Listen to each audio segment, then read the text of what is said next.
Good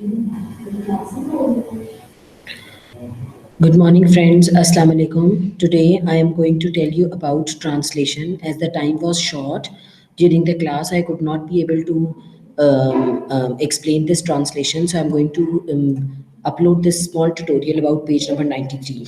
A shape tile can be moved by translation. The shape slides without rotating or slipping. The most important word in this is this one, without. The most important word is without. Like suppose they have shown you a square in which there is a diagonal drawn and half part of the triangle, half part of the square which is forming actually a triangle is colored.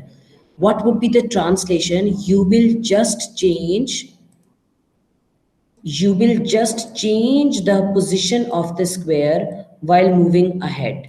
Now this whole square is not at point A, rather it is at point B, while it is not flipped and even rotated. Not flipped.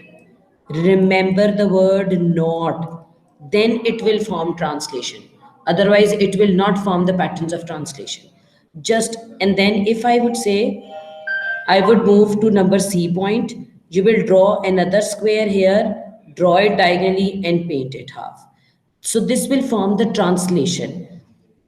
Repeat these shapes, tiles to design a translation pattern. Over here it is diagonal like this. You will draw here diagonal here and color it. Again diagonal here and color it properly. Again diagonal here and color it.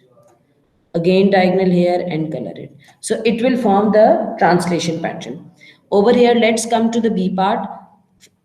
This whole square has been divided into 4 parts in which A and D part are color. So you can change just the color but not the shade, rotate it or flip it.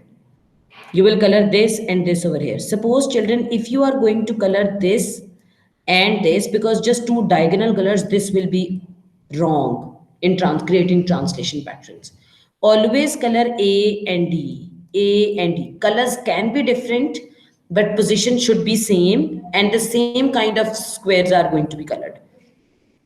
Same will be here, this way and this way. So this central part would be colored. So this is all about translation, and over here you have to create your own translation pattern. Suppose you can say you are going to create this cross. Okay, make it a little thicker. This cross, or even you can create, I would say, divide it into 4 parts. Color this and this square. Color this and this square. Color this and this, or any other pattern even you can draw. I hope everybody is clear about it now. Thank you very much. Allah Hafiz.